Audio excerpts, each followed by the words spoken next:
Hi there, this is David, and welcome to my impression and review of Princess Minerva for the SNES. This was very recently translated, and full disclosure, I played roughly about an hour of it, just to kind of get a feeling of what the game is like, and I just want to share my thoughts and impressions with you. This is not a full review, since I didn't fully complete the game. So, let's just first of all talk about the graphics and the music.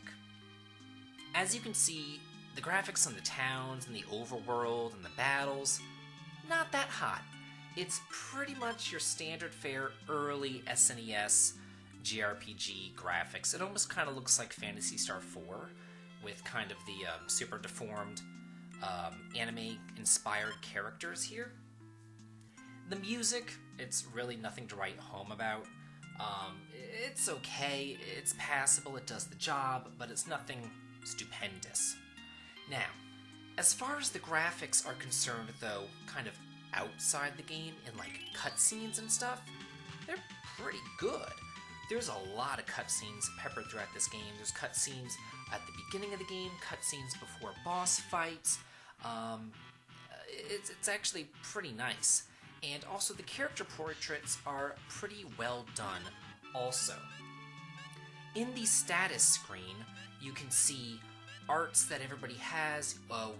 There are magical-based arts and technique-based arts, and you have NP as well as TP and SP, which is like your special points. So basically, there's various different kinds of magic in this game, and you have different pools that you can use in order to cast those magical spells, whether it would be like a physical-based attack that would take tech points, or a magical-based attack taking MP or magic points.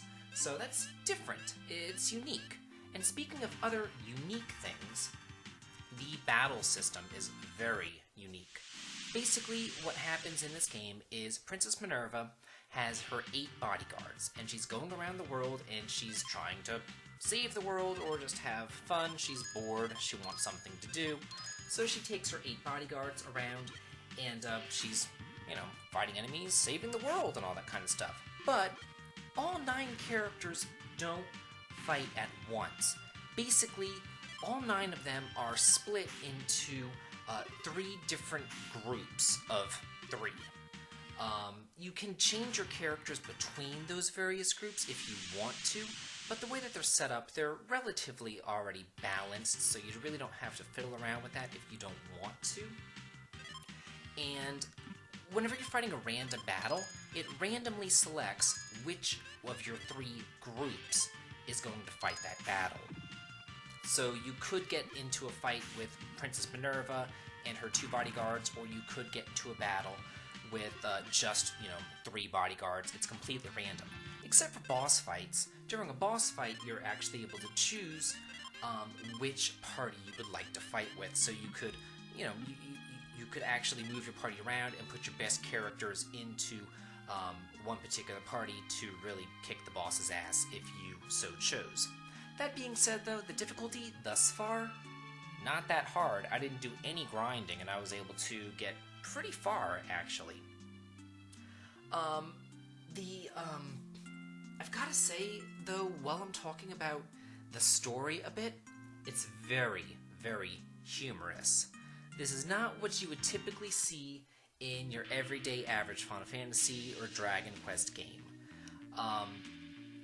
These characters are a little different. A lot of the dialogue is kind of sexually suggestive. It's nothing bad, it's nothing raunchy, it's nothing like X-rated, but it's definitely there.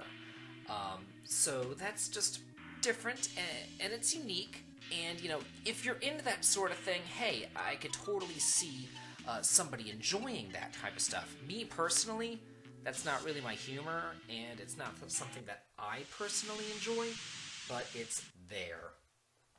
Also, in the battle system, whenever you do get an encounter, you can be encountered 2 different ways. Speaking of being sexually suggestive, you can get a head-on encounter where you get to see, the boob physics and the front side of your female heroines, or you can get a back attack where you get to see the butt jiggle physics in the backside of your heroines. So, you just get to see different angles of your heroes. So, again, if you like that sort of stuff, hey, more power to you. Have at it. Me personally, not so much into that. And speaking of butt scenes, I'm going to leave you with this transformation sequence right here, and that should pretty much tell you everything that you need to know about this game. All told, though, just overall, this is a solid, good JRPG for the SNES. You can play this, have a great RPG time. There's nothing bad about the game. There's no glaring flaw that you really need to be wary of. It is a solid JRPG. It's just not really my cup of tea insofar as the way that the story is presented. These girls. So that's just me. Anyway, hope you guys enjoyed this and have a good day.